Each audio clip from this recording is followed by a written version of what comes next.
Hello, and welcome to Ask the Advisor. You ask the questions, I answer. My name is Cari.schulz, and I've been a registered financial advisor since 1992.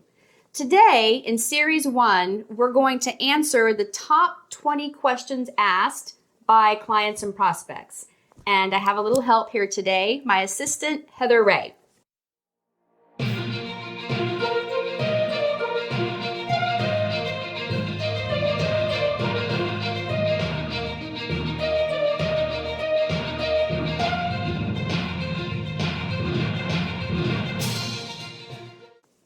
Hi, Heather.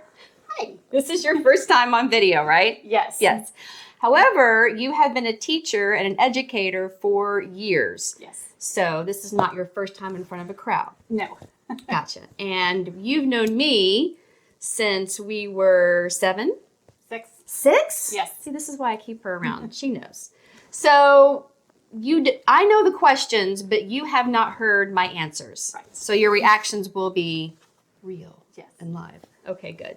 So we'll start with, this is video 1, and we're going to do 4 questions that are in different subjects for each video, a series of 5. So this first 4 questions, we'll get started. Okay. The first question is, what is the number one question you get asked by prospects? So it used to be, where did you go to school? That used to be my number one question because I started as a financial advisor at age 23, and I might have looked a little green back then. So I think that a little wrinkles here and there have helped in that endeavor quite a bit. So I don't get asked that question much anymore. And in fact, it's flipped. The questions that I get asked are rarely about me, actually, and it's more about the person across the desk from me. So the number one question I get asked by prospects now is, how'd I do? When someone has spent years working hard, saving, not always sure they're doing the right thing, and they compile their entire financial story and bring it to me and lay it out on the desk, I can feel their anxiety waiting for my answer to, how'd I do? So that's my number one question. All right, you ready for number 2? Yes. Okay. What are you most surprised that your prospects don't know? Most surprised that they don't know. Well, first of all, I don't expect a prospect coming to me to be an expert in the financial world. They wouldn't be coming to me for advice. But there are a couple of things that I am surprised by over the years.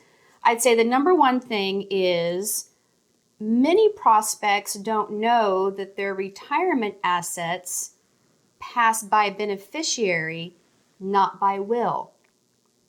So if you change your will, it does not update your retirement assets, your 401k, your IRA, things of that nature. And that's important because in America, the average investor has more than half of their assets in retirement accounts, and not knowing this makes a big impact.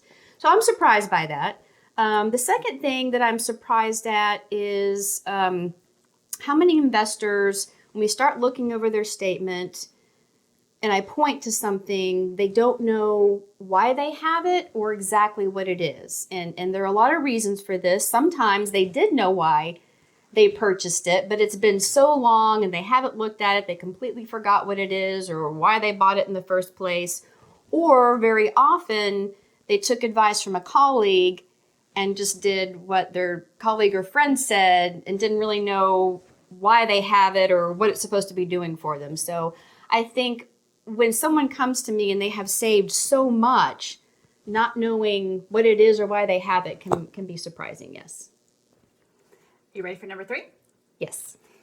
What are the top 3 reasons a prospect will hire you? Top 3 reasons a prospect will hire me. First reason a prospect will hire any financial advisor is because they don't have the time, inclination, or knowledge to do it themselves. Those are the most common things. People are too busy being experts in their own field to also be experts at managing the wealth that they've acquired. So that happens very often, reason someone will hire a financial advisor. The other reason, number two, would be peace of mind. Peace of mind, I have found, comes in two distinct categories. The first one is a lot of couples come to me and hire me because one person in the relationship is the expert. They love to invest. They know how to do it. If they, by themselves, could be a self-directed investor, but their partner is not. Their partner doesn't want to have anything to do with finance. They have other things to be doing, or it's just too overwhelming for them. And the partner who is an expert understands that if something were to happen to them, they would leave the other partner in a lurch, not knowing what to do, where everything is, what it is, and even to have to go hire someone by themselves would be overwhelming. So I come in early into the process, so the relationship is already established, and there's a comfort there and a peace of mind that if anything happened to the person who was the expert, whoever's left is going to be okay. So that's the first thing. The second peace of mind comes in that I have a lot of clients that are actually very knowledgeable about investing, but it's the time issue. And they're so busy in their own field that they know they don't have time to keep up with what's available in the marketplace. So they might be watching CNBC and they can keep up with the markets and the economy and the news, but it's the products that are available. So much has changed since the 08-09 crisis and what's available to invest in. It's very difficult to keep up with if this is not your area of expertise. So partnering with someone who does know what the current investment options are can bring peace of mind.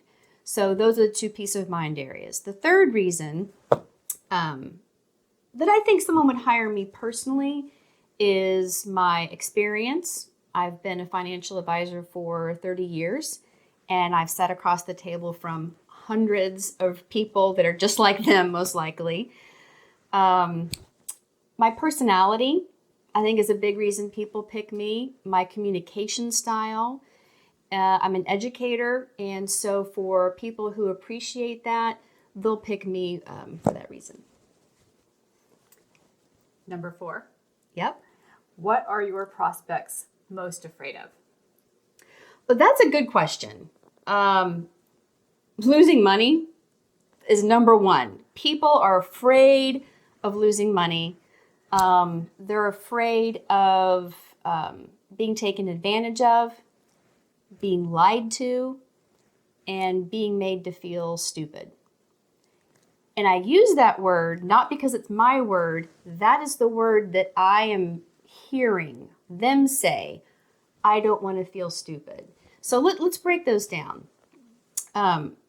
First of all, my prospects are afraid of losing money, and I can answer to that because that's my job as a financial advisor, is to work with you and tell you what you can afford to lose, what you can't, where it can happen, where it absolutely cannot happen.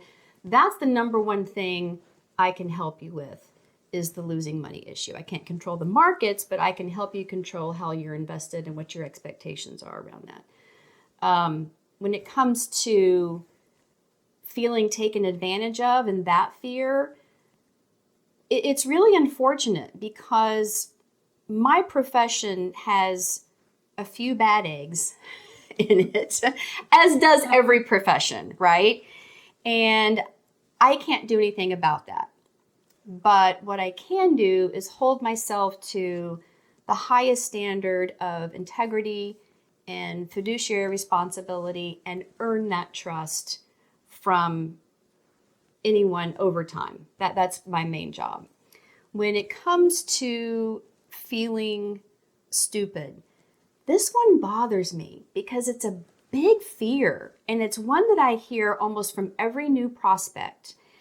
And I try to overcome that with my ease of communication style, my educational style, and just making sure that I check in, because I've heard from other, this is important because I've heard from people who have met with other financial advisors, and the jargon was everywhere and the topics were so overwhelming, and they were too afraid to look like they didn't know, so they never said anything and never understood. So the number one thing I hear from that is, this is the first time I've ever understood what was going on and what I have and what I own. So hopefully with my communication style, I can help quell that fear as well. Was that it for video 1? That was it for That was video 1 through 4. We got through the first one. Sure did. All right, good. So keep going for video number 2, the next 4 questions. Welcome to the Rhino Investor Educational Series. Like and subscribe to charge along with us.